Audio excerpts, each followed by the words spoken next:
사랑하는 성도 여러분, 지난주에는 하나님의 생각과 사람의 생각이 어떻게 다른지 말씀드렸습니다. 욥의 생각과 하나님의 생각은 너무나 달랐습니다.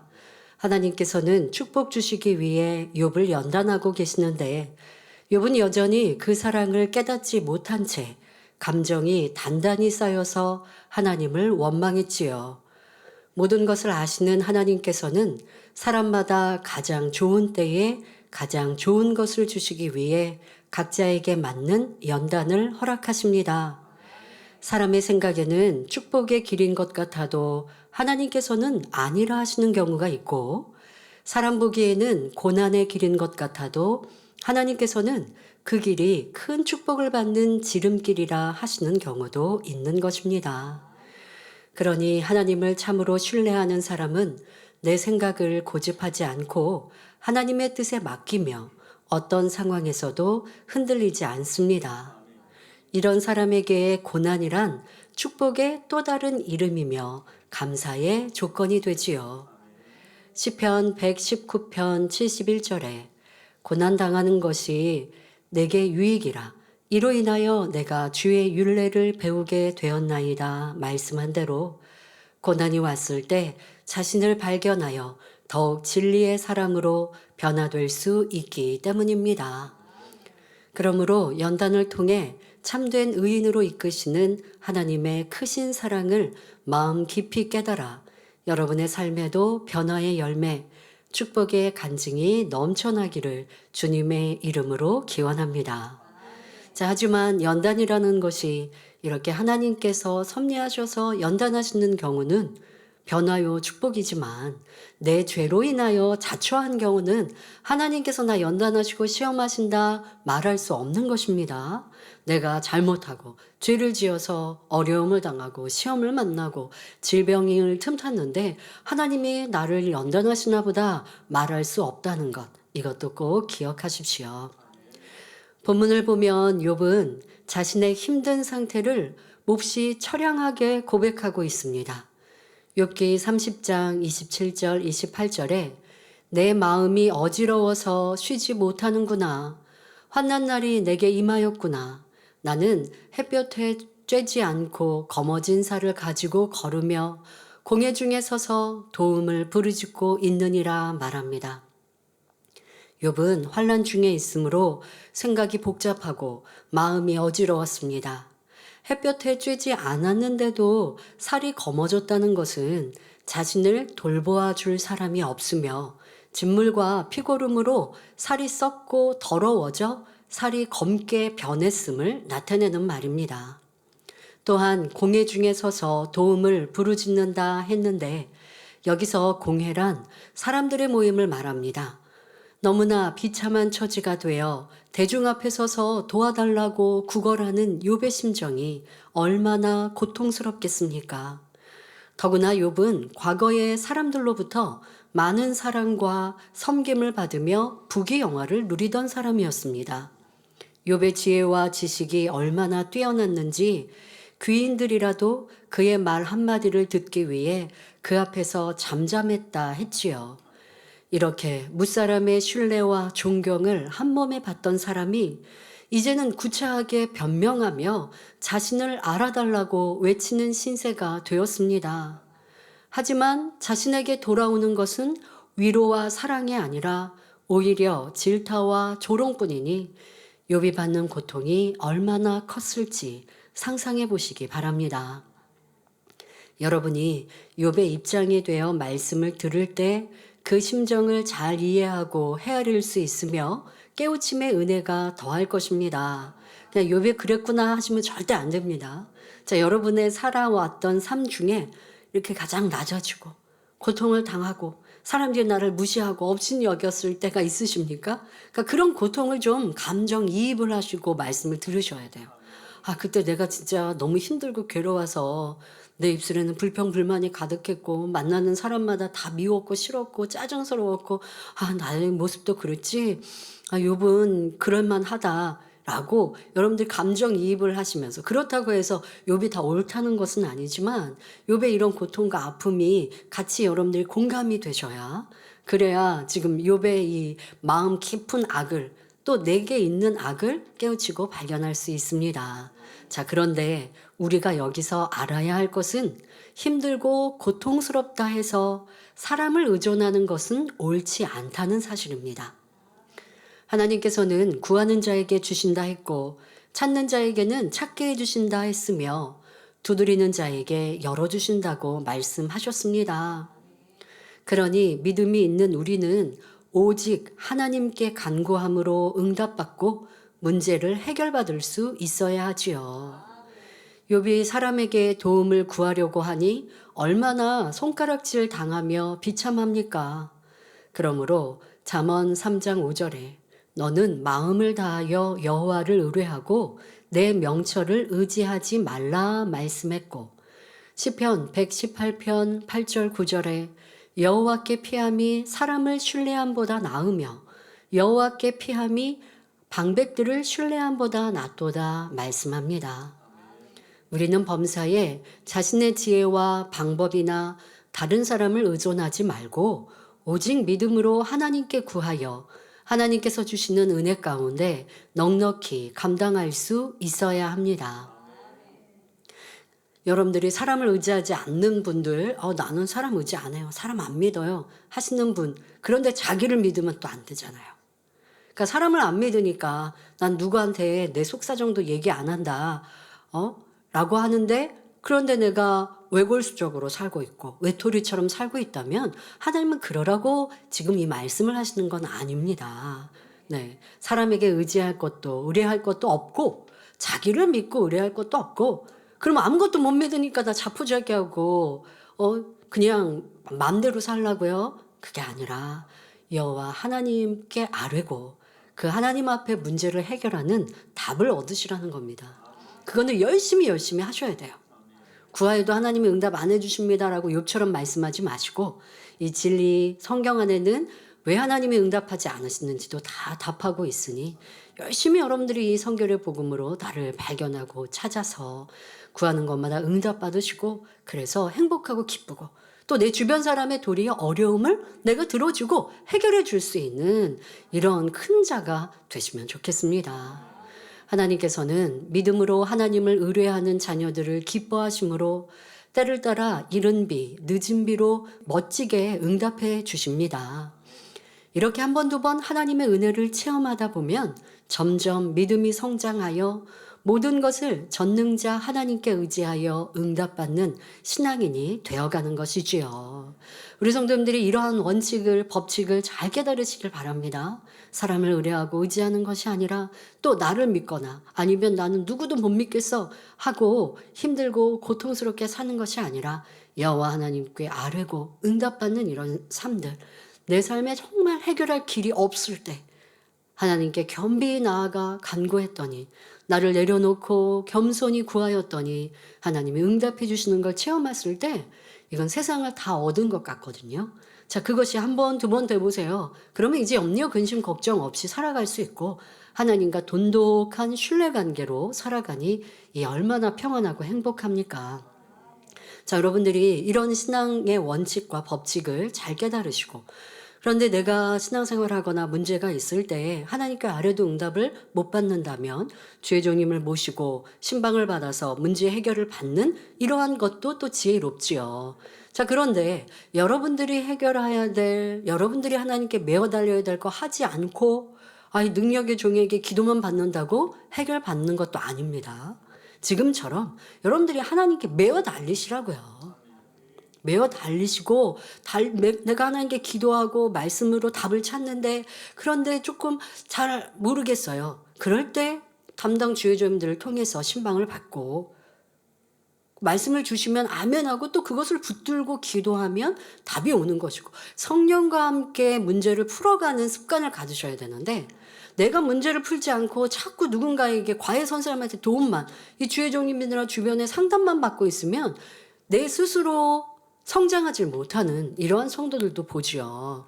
그래서 여러분들이 우리가 주변에 의인들의 기도를 요청하고 기도를 받아서 도움을 받는 건 지혜롭습니다마는 내가 하나님과의 관계를 돈독히 하고 하나님께 두드리고 응답받는 이렇게 참 자녀의 관계를 잘 만들어 가시기를 바랍니다. 그런데 욥은 그러하지 못하고 사람들에게 열심히 구하였는데 사람들이 나를 들어주지 않고 알아주지 않으니 너무 힘들고 고통스러워서 그 힘듦을 지금 토설하고 있습니다. 이어지는 본문을 보면 욥은 자신에 대하여 아주 재미있는 표현을 합니다. 욥기 30장 29절에 나는 이리의 형제요 타조의 벗이로구나 했지요. 먼저 이리의 형제라 했는데 이리, 늑대는 어떤 동물입니까? 성질이 사납고 잔인하며 이리저리 눈치를 살피며 먹잇감을 노리고 빼앗고 훔치는 등 간악한 속성이 있습니다. 그래서 성경을 보면 이리는 거짓 예언자나 하나님을 대적하는 무리, 사도들을 박해하고 반대하는 사람에 비유되고 있습니다. 예를 들어 예수님께서는 70인의 제자를 두루 보내시면서 누가복음 10장 3절에 내가 너희를 보냄이 어린 양을 이리 가운데로 보냄과 같도다 말씀하셨지요. 또 사도 바울은 양떼를 미혹하는 거짓 선생을 이리에 비유하여 사도행전 20장 29절에 내가 떠난 후에 흉악한 이리가 너희에게 들어와서 그 양떼를 아끼지 아니할 것이라 말합니다. 그런데 욥은 본문에서 친구들을 이리에 비유하여 나는 이리의 형제라 말하고 있는 것입니다. 욥이 자기의 어려운 처지를 외쳤지만 친구들은 위로해 주지 않았고 오히려 비난하고 손가락질하며 조롱했습니다. 그러니 마음이 뒤틀린 욥은 친구들을 동물 중에서도 악한 이리에 비유하고 있는 것이지요. 선해요, 악해요? 악하죠. 네, 이런 모습들이 내게 있지는 않은가. 특히 여러분 가족 관계에서 내가 예를 들어 배우자에게 영 불편하니까 또 나쁜 표현들, 나쁜 단어들, 세상에서는 이제 욕을 하기도 하지만 꼭 욕이 아니어도 어떤 단어를 빌려 표현하는 표현들이 영 밉고 싫어서 하는 이런 표현들, 아니면 말을 돌려서 찌르는 말들을 하는 이런 모습들 참 악하죠. 지금 자기를 한탄하면서 또 더불어서 친구들을 나쁜 존재라고 욥은 지금 싸잡아 말하고 있습니다. 또 욥은 타조의 벗이라 했는데 이는 무슨 의미일까요? 성경에서 타조는 가증한 동물에 속하며 잔인하고 어리석은 동물로 표현되어 있습니다. 욥이 오죽하면 자신을 이런 타조의 벗이라 표현했겠습니까? 이는 모두에게 버림받은 자신의 외로운 처지를 비유한 것입니다. 자신은 이리의 형제요 타조의 벗밖에 될 수 없는, 즉 동물과 같이 가치 없는 자가 되었음을 탄식하며 안타까워하고 있는 것입니다. 이어지는 본문을 보면 욥기 30장 30절 31절에 내 가죽은 검어져서 떨어졌고 내 뼈는 열기로 하여 탔구나. 내 수금은 애곡성이 되고 내 피리는 애통성이 되었구나 말합니다. 욥의 피부가 검게 변하여 껍질이 벗겨지고 뼛속 깊이 아픈 상태임을 표현하고 있습니다. 육적으로 그리하지요. 이게 몸에서 진물이 나고 고름이 나고, 그러니까 피부병의 일종이죠. 그리고 또 터졌다가 다시 아물고 딱지가 졌다가 또 그러다 보면요, 이런 피부병이 생기면 피부의 이 색깔도 살갗도 검어지는 것 볼 수가 있는데요. 지금 이렇게 뼛속 깊이 내가 얼마나 고통을 당하고 있는가라는 것을 잘 표현하고 있습니다. 또 욥은 자신의 절망과 슬픔을 악기 소리에 비유하여 말하고 있습니다. 흔히 사람들은 노래나 연주로 희로애락을 표현하곤 합니다. 마음이 기쁘고 즐거운 사람은 행복한 노래를 부르고 즐거운 감정을 담아 악기를 연주합니다. 반대로 마음이 슬픈 사람은 슬픈 노래를 부르며 슬픈 음악을 연주하면서 슬픔을 달래지요. 욥에게 환란이 오기 전까지 수금과 피리 소리는 그의 즐거움이었습니다. 그러나 지금은 절망 속에 있다 보니 수금 소리는 통곡으로 바뀌고 피리 소리는 슬픈 곡조로 바뀌었다 말합니다. 수금과 피리 소리가 애곡하는 소리로 들릴 정도로 처절하고 슬픈 상태임을 말하고 있는 것입니다. 성도 여러분, 여기서 우리가 깨우쳐야 할 것은 무엇일까요? 온전한 믿음을 가진 성도라면 이러한 절망 속에서 어떤 행함이 나와야 하겠는가 하는 생각, 이것을 깨우쳐 보아야 합니다. 전능하신 하나님을 바라보며 기쁨으로 찬송하고 기도해야 합니다. 다니엘이 사자굴에 던져지고 그의 세 친구는 풀무불에 던져지는 시험이 왔을 때 조금도 절망하지 않고 오히려 하나님 앞에 감사함으로 털끝 하나 상하지 않는 놀라운 기적을 체험했습니다. 이처럼 어떤 상황에서도 하나님의 뜻을 쫓아 행하면 모든 것을 아시는 하나님께서 순간에도 역사하시며 피할 길을 주시고 합력하여 선을 이루어 주십니다. 오직 말씀에 순종하여 기뻐하고 감사하며 기도하는 것, 이것이 바로 문제 해결의 열쇠이지요. 자, 지금 욥기를 여러분들이 한 절 한 절 보시면서 욥기의 상황을 우리가 이해하고 욥기의 상황과 내 삶을 돌아보고 또 그 속에서 욥이 잘한 것과 못한 것, 또 진리와 비진리를 여러분 설명하고 있는데요. 지금 욥이 자기의 삶을 한탄하고 있을 때 우리는 여기에서 영의 사람이면 이렇지 않았을 텐데 라고 하는 걸 깨달아야 한다 했습니다. 저는 대중교통을 잘 이용하지는 않습니다. 그런데 예전에 작년이나 재작년에도 전철이라든가 KTX를 이렇게 이용해 본 적이 있는데요. 그럴 때면 그냥 저도 이렇게 찬양을 듣거나 말씀을 듣는 이어폰을 통해서 이렇게 듣습니다. 그런데 가끔은 사람들을 이렇게 봅니다. 그럴 때 많이 공통적으로 제 마음에 갖고 생각했던 건 그거였습니다. 야, 이 많은 사람들, 어떨 때는 퇴근 시간일 때가 있어요. 그러면 되게 피곤해 하면서 조는 분도 있고, 또 대부분 많은 요즘 우리나라 사람들은 스마트폰을 보고 계시더라고요. 자, 그럴 때, 야, 나는 얼마나 복된가. 말씀을 듣고 찬양을 들으며 하나님을 생각할 수 있으니 얼마나 행복한가. 이런 생각을 하면요, 정말 마음에서 기쁨이 절로 나옵니다. 그리고 이 지금 버스를 타고 있고 이 전철을 타고 있는 사람들 중에 하나님을 아는 사람은 얼마나 될까? 그러니 내가 열심히 복음을 전파하는 사람이 돼야지. 생각은 여러분 것이에요. 여러분들이 어떤 마음과 생각을 갖느냐, 영의 생각을 갖느냐, 아니면 그냥 보여지고 또 느껴지는 육신의 생각을 갖느냐, 그 선택은 여러분에게 달려 있습니다만은 그 결과는 참으로 다르죠. 이 사람 중에 나는 구원받았구나. 나는 천국 백성이 되었구나. 하나님의 사랑받는 사람이 되었구나. 얼마나 기쁜가. 그러면 얼굴에 미소가 절로 띄어집니다. 그래서 사람들의 표정, 우리 직장인들 또 우리 학생들 전철 버스 이용할 텐데요. 사람들의 표정을 보면 참 기쁨 감사 없는 표정이 참 많죠. 특히 퇴근 시간이면 얼마나 삶에 지쳐있는 표정입니까? 그 가운데 여러분들이 미소를 지을 수 있는 이런 영의 생각을 해보면 좋겠습니다. 모든 일들 속에 영의 사람이면 어떻게 할까? 하나님은 무엇을 원하실까? 자, 우리가 이렇게 살아간다면 성령의 음성 주관, 도우심을 받는 것이 참 쉬울 것 같습니다. 자, 그렇게 해야 하는데, 그런데 욥은 어떠합니까? 욥은 전능하신 하나님, 사랑의 하나님을 온전히 알지 못했기에 현실의 슬픔에서 벗어나지 못하고 계속 절망 속에 빠져 있습니다. 자, 여기까지가 욥기 30장입니다. 욥기 30장에서 욥은 자신이 겪는 환난과 고통을 호소했습니다. 자, 이제 시작되는 31장에서는 욥 자신이 얼마나 의롭고 깨끗한 삶을 살았는지를 하나하나 구체적으로 설명합니다. 욥기 1장 8절을 보면 하나님께서 사단에게 내가 내 종 욥을 유의하여 보았느냐?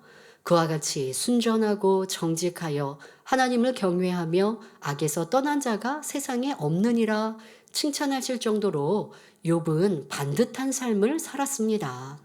하나님께서 왜 이처럼 욥을 칭찬하셨는지 잘 알 수 있는 욥의 고백들을 지금부터 살펴보겠습니다.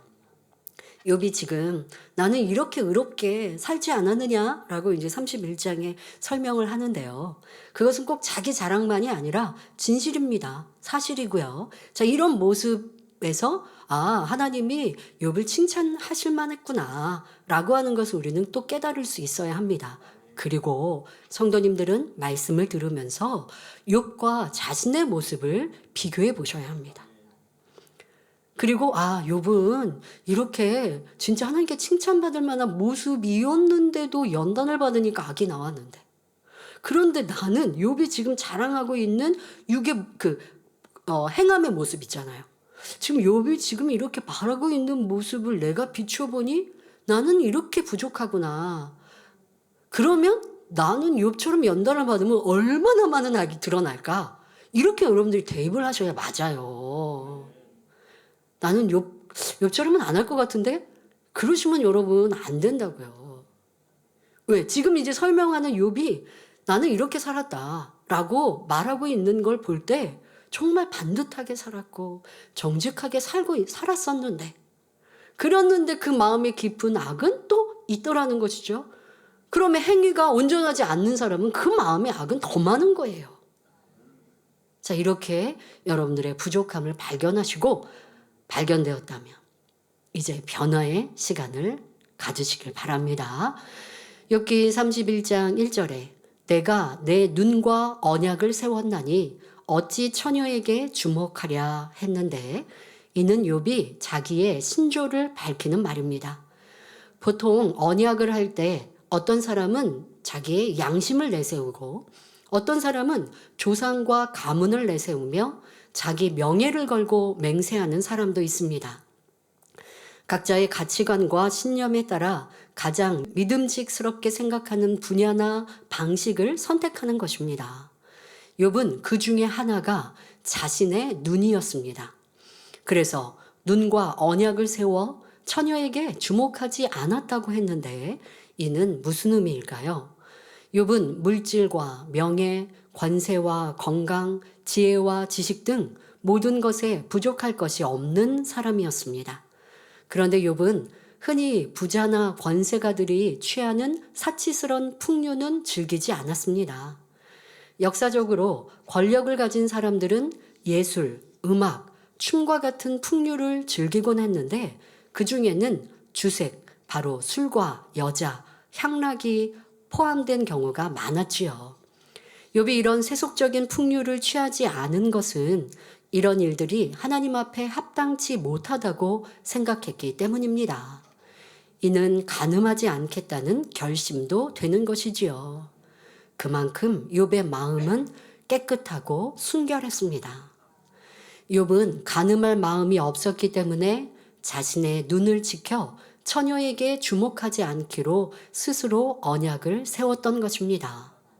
사람의 눈은 생각이 움직이는 대로 움직여지고 또 눈으로 보는 것이 생각으로 전달되며 마음에 담습니다. 눈으로 좋은 것을 보면 탐심이 일어나고 보지 말아야 할 것을 봄으로써 간음도 하게 되지요. 특히 오늘날은 많은 영상과 잡지 등의 매체를 통해 간음에 쉽게 물드는 경우가 많기 때문에 하나님의 자녀들은 이러한 것들을 주의해야 합니다. 간음을 행함으로 옮겨야만 죄가 아니죠. 마음에 생각에 갖는 것만도 간음이라 성경은 주님은 말씀하셨습니다. 그런데 요즘에는 이 영상으로 간음, 이런 나쁜 음란물들이 얼마나 많습니까? 그러면 나는 남녀 간의 육체일은 행하지 않는데 그냥 이렇게 음란물을 보면서 그냥 내 이런 간음을 충족시킨다? 이거는 간음의 행함을 안 하기 위해서 충족하는 게 아니라 계속해서 내 눈과 내 마음을 간음으로 더럽히고 있는 거예요. 그러고서는 결코 간음이라는 이 속성을 버릴 수가 없는 것이죠. 세상 사람은 성인에게 자유다라고 말하겠지만 하나님의 자녀라면 간음의 이러한 죄성조차도 버려야 하는데, 내가 보는 것, 듣는 것, 또 말하는 것, 세상 사람은 얼마나 음란한 얘기도 많이 합니까? 그런 것에 접하지 않을 때에 마음에 있는 간음도 버릴 수 있는 것이지요. 다윗 왕이 우리아의 아내 밧세바가 목욕하는 장면을 보았을 때 어떤 일이 일어났습니까? 안목의 정령이 일어났고 이를 차단하지 않고 받아들이니 저 여인을 취하고 싶다라는 육신의 정욕이 발동합니다. 그 결과 육체의 일, 그녀와 동침하였고 여인의 남편인 우리아를 전쟁터의 선두에 세워 죽이는 큰 죄를 범하였지요. 이로 인해 많은 연단을 자초하였습니다. 이처럼 사람은 눈으로 봄으로써 죄를 범하기 쉽습니다.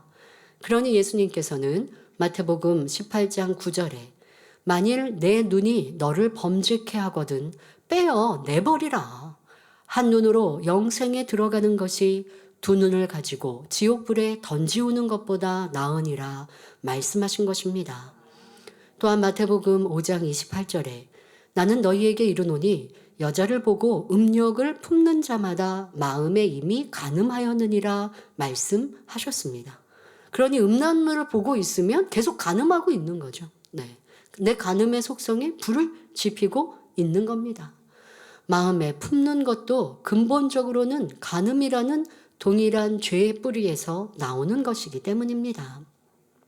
그런데 욥은 처녀에게 주목하지 않겠다고 굳게 약속했으니 얼마나 깨끗한 마음입니까? 또 욥은 자신과 약속한 것을 반드시 지키는 사람이었습니다. 사람들은 어떤 것을 결심하고도 작심삼일인 경우가 많습니다. 예를 들어 술과 담배가 백해 무익하다는 것을 알고 끊어야겠다고 결단해 보지만 그 마음을 지키지 못하니 끊지 못합니다.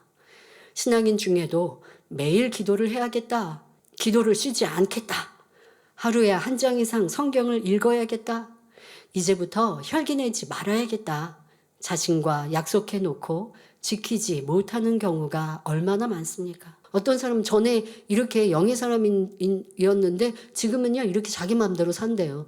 그 말은 무슨 말이냐? 나도 그렇게 하고 싶어요. 이거예요. 그게 좋지 않고 바르지 않다고 하면 내 입 밖에 내고 싶지도 않거든요. 왜 남이 잘못한 걸 끌어다가 무슨 왜 말을 하는데요? 난 궁금하지도 않은데.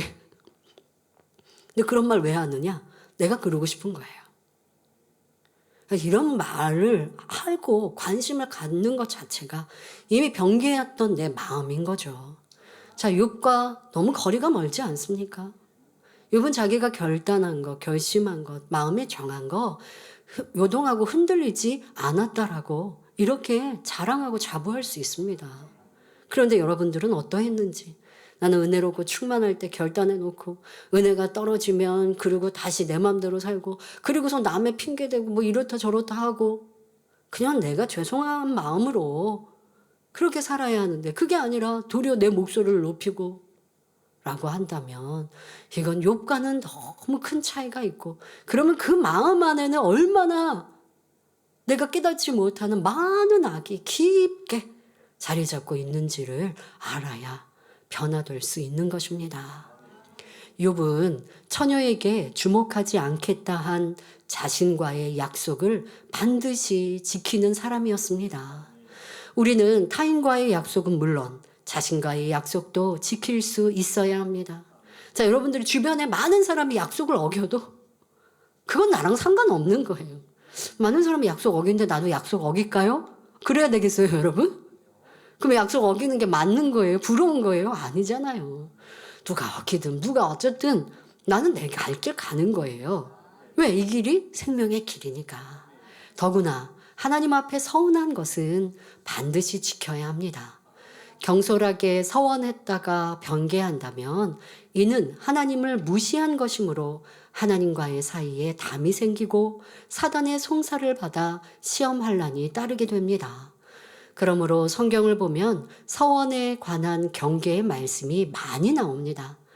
민수기 30장 2절에 사람이 여호와께 서원하였거나 마음을 제어하기로 서약하였거든 파약하지 말고 그 입에서 나온 대로 다 행할 것이니라 했고, 시편 15편 4절에 그 마음에 서운한 것은 해로울지라도 변치 아니하며 했습니다. 또 전도서 5장 6절에 내 입으로 내 육체를 범죄케 말라. 사자 앞에서 내가 서운한 것이 실수라고 말하지 말라. 어찌 하나님으로 내 말소리를 진노하사 내 손으로 한 것을 멸하시게 하랴 말씀했지요. 물론 하나님 앞에 서원을 지킬 때는 그만큼 특별한 하나님의 은총을 받을 수 있습니다. 그러니 충만할 때 서원한 거죠. 그런데 그 서원을 깨트리면서 변명하고 이유하는 건 더 죄에 죄를 쌓는 것입니다. 자, 그러나 함부로 서원하고 변개하는 것보다는 차라리 서원하지 않는 편이 낫다는 사실을 명심해야 하겠습니다. 자, 그런데 서원한 걸 깨트렸어요. 어겼어요. 뭐 어떻게 해야 할까요? 이제 다시 방법이 없잖아요. 그러면 더 열심히 신앙생활 하세요. 더 열심히 충성 봉사하세요. 내가 서운했는데 깨트렸습니다. 아버지 정말 죄송합니다. 이것은 제가 하나님을 업신여긴 거. 왜? 하나님과의 약속이었거든요. 하나님께 내가 약속한 거예요. 그런데 깨트렸으니 하나님께 거짓되게 행한 것 용서해 주옵소서 라는 마음으로 회개하고, 그리고 그 외에 하나님을 기쁘시게 하는 것들로 그 잘못과 이거를 여러분들이 빨리 회복하셔야죠. 그렇게 하는 길로 더 열심히 가시면 돼요. 근데 이런 서원의 말씀을 드리면 매번 찔려서 나 어떡하나 라고 또 짐되지 마시고, 그렇다고 쉽게 서원했다가 어기면 더 안 되고요.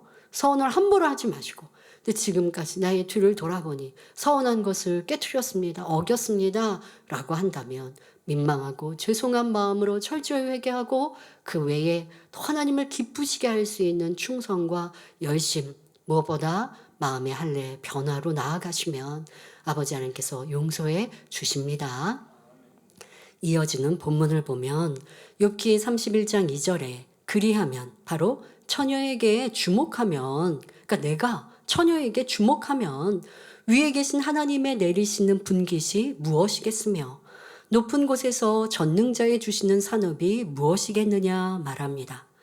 분깃이란 나누어 받는 몫으로 어떤 것에 대한 대가를 말하며, 산업이란 거기에서 풍성하게 맺어가는 열매를 뜻합니다. 쉽게 말하면 아버지가 자녀에게 각각의 몫으로 배분해준 땅이 분깃이라면, 산업이란 그 땅에서 맺는 열매를 뜻하지요. 욥은 만일 자신과의 언약을 지키지 않는다면 하나님께서 자기에게 주실 몫이 없다고 단정하고 있습니다. 내가 내 눈과 언약을 맺어 처녀에게 주목하지 않기로 했는데 만일 이 언약을 파기한다면 하나님께 무엇을 기대할 수 있겠는가? 이렇게 말하고 있는 것입니다. 이 말만 보아도 욥이 얼마나 정직한 마음을 가졌는지 알 수 있지요. 성도 여러분, 여기서도 자신의 마음을 돌아보시기 바랍니다. 혹여 자신과의 약속을 지키지 못하고 하나님 앞에 서운한 것도 지키지 못하면서 응답과 축복을 바라고 있진 않으셨는지요. 신명기 23장 21절에 내 하나님 여호와께 서원하거든 갚기를 더디하지 말라. 내 하나님 여호와께서 반드시 그것을 내게 요구하시리니 더디면 내게 죄라 말씀했습니다. 그러니 하나님과의 약속을 어김으로 죄담이 있다면 하나님 앞에 구하되 응답이 올 수 없다는 사실을 알아야 합니다. 먼저 회개하고 돌이켜 하나님과 막힌 담을 헐고 그 다음에 구할 때 응답이 오는 것입니다. 예로부터 신을 인정하고 내세를 생각하는 이들은 선한 양심에서 들려오는 영혼의 소리를 듣고 악을 행치 않았습니다. 반대로 마음이 악할수록 영혼의 소리를 저버리는 일이 많았지요. 욥은 비록 하나님을 만난 체험이 없지만 하나님을 두려워하면서 자기 양심을 최대한 지켜나간 사람이었습니다.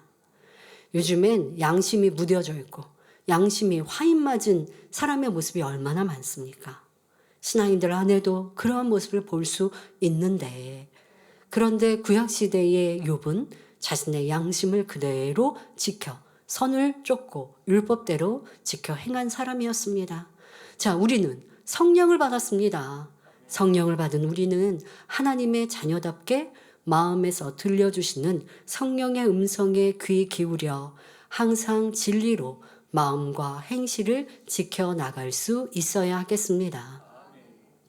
이어지는 본문에 욥기 31장 3절 불의자에게는 환난이 아니겠느냐, 행악자에게는 재앙이 아니겠느냐 말합니다.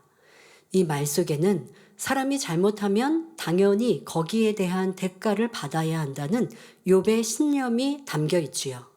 이 또한 욥의 정직성을 드러내는 말입니다. 욥은 혹여 자신이 잘못을 저질렀다 해도 이를 숨기려 하지 않고 당연히 대가를 치를 마음인 것입니다. 욥은 이렇게 좋은 마음을 갖고 있었기에 하나님께서 모든 재산과 자녀를 거두어 가셨을 때도 감사할 수 있었던 것입니다. 성경을 보면 다윗 왕도 이처럼 정직한 마음을 가졌던 것을 알 수 있지요. 다윗 왕은 밧세바를 취한 후 이 사실을 은폐하고자 괴계를 씁니다. 남편 우리아를 전쟁터 선봉에 서게 하여 적들의 손에 죽게 한 것이지요. 그런데 나단 선지자가 찾아와 이를 책망하며 앞으로 큰 연단이 따를 것을 말하자 다윗은 어떻게 했습니까? 즉시 내가 여호와께 죄를 범하였노라 회개했을 뿐 어떤 변명도 하지 않았습니다. 하나님 용서해 주세요. 피할 길을 두셔서 시험할 난을 당하지 않게 해주세요 라고 하지도 않았지요. 결국 다윗은 죄에 대한 보응으로 아들 압살롬에게 쫓겨다니며 백성 시므이에게 모욕을 당하는 등 엄청난 수치와 시험환란을 겪게 됩니다. 하지만 이 모든 연단을 피하려 하지 않았고 감사함으로 묵묵히 받아나갑니다. 결국 이 연단을 통해 다윗은 하나님 앞에 더 온전한 마음으로 변화되어 이전보다 훌륭한 왕이 되었을 뿐 아니라 천국에서도 큰 자가 될 수 있었지요. 많은 사람들이 불의한 일을 행하고도 그에 대한 대가를 받으려 하지 않으며 어떻게든지 숨기고 싶어 하며 피하고자 합니다. 이는 거짓됨이며 간사한 마음 때문이지요. 잘못이 있으면 철저히 회개하고 그에 따른 연단도 달게 받는 마음이라면 하나님을 인정하는 모습이며 이로 인해 악의 모양도 실어버린 바 되어 신속히 성결될 수 있습니다. 그러나 죄를 짓고도 자기 합리화와 변명 속에 자신을 감춘다면 이는 진정한 회개가 아니니 죄 용서도 받을 수 없지요. 권면을 받을 때도 그래야 합니다. 인정하는 듯 해요. 잘못했습니다. 그런데 잘못한 게 마음 중심으로 하는 게 아니에요. 그럴 때는 쉽게 나오는 게 변명이고 이유죠. 이런 상황들을 설명하는 건 참된 회개를 할 수 없는 것이죠. 다윗과 전혀 다른 모습입니다. 그리고 내가 알았습니다라고 변명 없이 인정한다고 해도 그 죄에 대한 느낌이 다 다른 걸 봅니다. 정말 내가 크게 있을 수 없는 잘못을 했구나 라고 한다면 그것은 중심의 회개이기 때문에 용서받지만 알기는 알겠는데 라고 별로 대수롭지 않게 느낀다면 중심의 회개가 되지 않아서 죄 용서받지 못하는 경우도 보는 것이죠. 여러분들이 내 회개는 어떠했고 누군가 권면을 해주시거나 지적을 받을 때에 내 마음은 어떠했는가. 이 다윗 왕과 같이 나를 겸비 내려놓고 아멘하는 모습이고 또 그 죄를 피하고 죄의 봉을 피하고자 하는 게 아니라 그것조차도 달게 감사히 받는 모습이라면 죄 없다 여김 받을 수 있다는 것입니다. 중심으로 회개했다면 죄의 보응이 온다 해도 슬퍼할 것이 아니라 감사합니다. 죄의 보응, 연단을 겸비함으로 받아 죄 없이 될 수 있으니 얼마나 감사한 일입니까? 이런 사람은 깨끗하고 정결한 주님의 마음으로 변화될 수 있는 것입니다. 여러분, 하얀 옷에 어떤 김치 국물 아니면 얼룩이 묻으면 그게 간단한 거라면 빨리 빨면 없어질 수 있어요.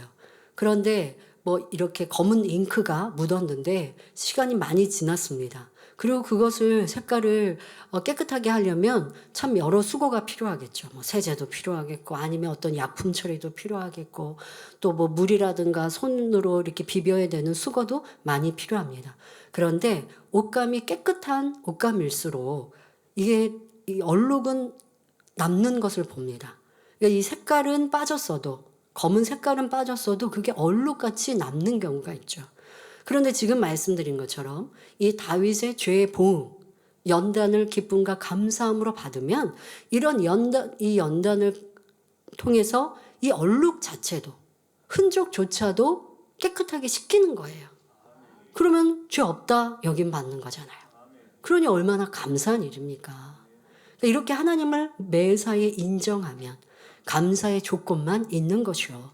여름에 당한 일들 속에 저는 회개했고 돌이켜서 그때 철저히 회개했고 이제는 그런 죄 안 짓는데 왜 이런 또 어려움이 왔을까요? 그 죄는 아니어도 다른 죄는 지은 게 없냐고요. 이런 것도 돌아보아야 하지만 뭐 특별히 큰 죄 지은 게 없는데 왜 이런 어려움이 왔을까? 기도하다가 성령께서 내가 지난날의 죄에 대해서 이 다윗도 보면 회개하고 나서 지금 압살롬 아들로부터 받는 연단은 회개하고 시간이 많이 흐른 다음인 걸 보거든요. 자, 회개했는데 그리고 나서 내가 왜 이렇게 연단을 받나요? 하는 게 아니라 깨어 있으니 이게 내가 죄의 보응으로 받는 연단이구나. 근데 이것을 내가 선대하면 하나님께서 나에게 더 복 주신다라고 하는 감동을 받지 않습니까? 그리고 그 선으로 행하니 하나님은 축복해 주십니다. 여러분들의 받는 연단도 다 각가지 다를 수 있으나 연단의 성격이 무엇 때문인지도 정확히 깨닫는 것도 지혜이고 깨달았다면 기쁨과 감사함으로 더 온전한 모습으로 나오시면 축복입니다. 자, 그런데 욥은 인간의 도리를 저버리면 당연히 그에 대한 대가를 받아야 된다는 정직성을 가졌음에도 불구하고 왜 이처럼 악을 발동하고 있는 것일까요? 지금 이렇게 얘기한 것들 욥이 나는 이러했다라고 말하는 1절, 2절, 3절의 모습만 보아도 참 칭찬할 만하지 않습니까? 보통 사람보다 월등합니다. 자, 그런데 연단을 받으니 막 악이 많이 나오고 있습니다. 욥은 인간으로서 지킬 도리는 지켰지만 한계를 넘는 시험 환란이 임하니 도저히 이해할 수가 없었습니다.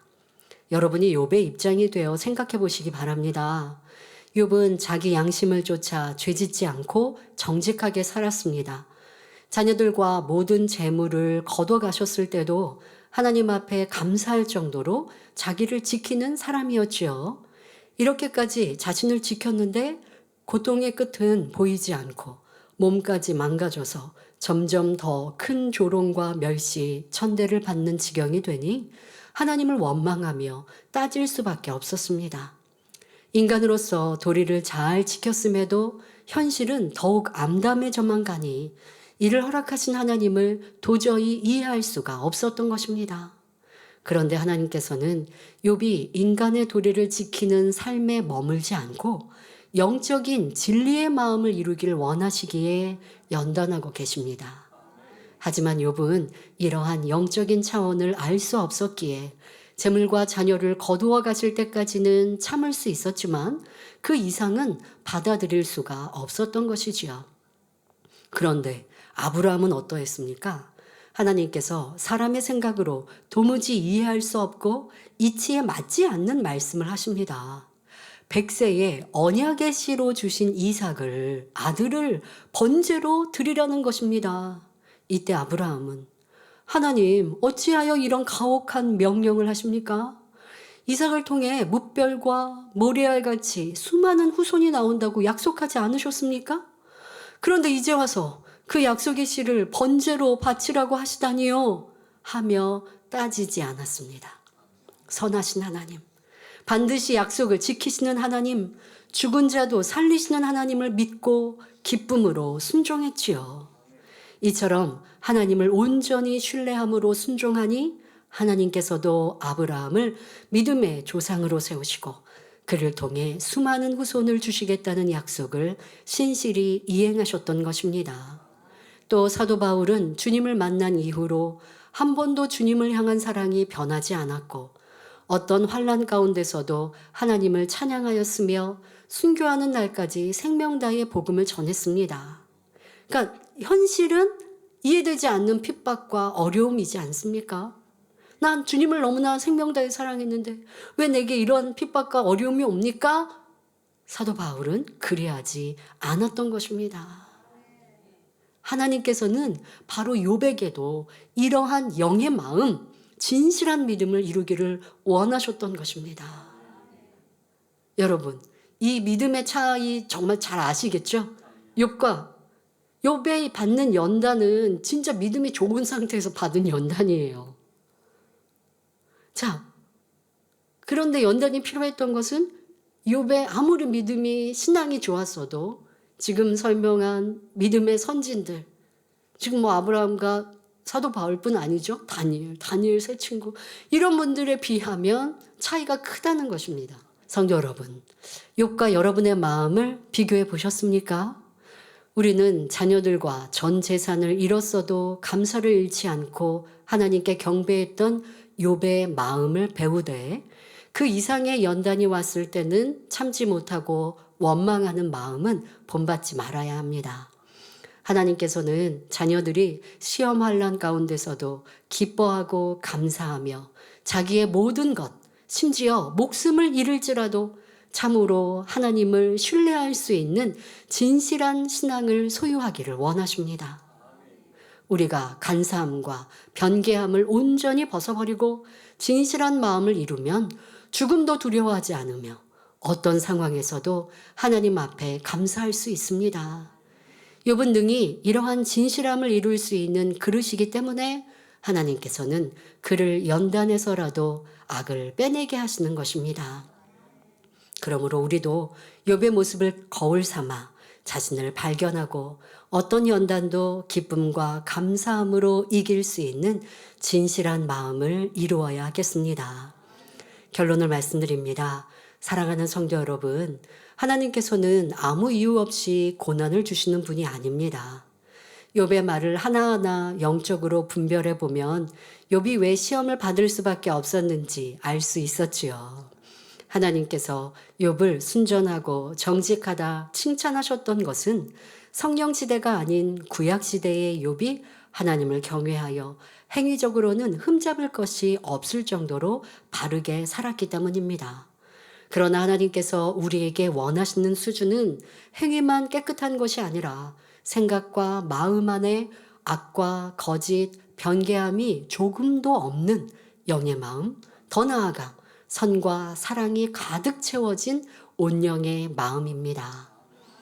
욥이 이러한 마음을 이루기 위해서는 자기 한계를 넘는 시험을 통해 본성 속의 악까지 발견하여 버려야 했기에 하나님께서는 사단의 송사를 받아주신 것입니다. 하나님께서는 많은 자녀들이 하나님 마음을 닮은 온영의 열매로 나오기를 고대하고 계십니다. 그리고 성경을 통해 그 방법을 알려주셨지요.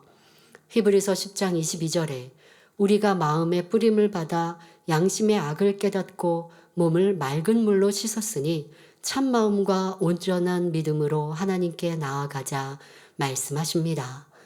그러므로 말씀과 기도로 양심의 악과 본성의 악까지 발견하여 버리고 오직 진리와 선으로만 채워진 참 마음과 온전한 믿음을 이루어 아버지 하나님의 큰 기쁨이 되시기를 주님의 이름으로 축원합니다.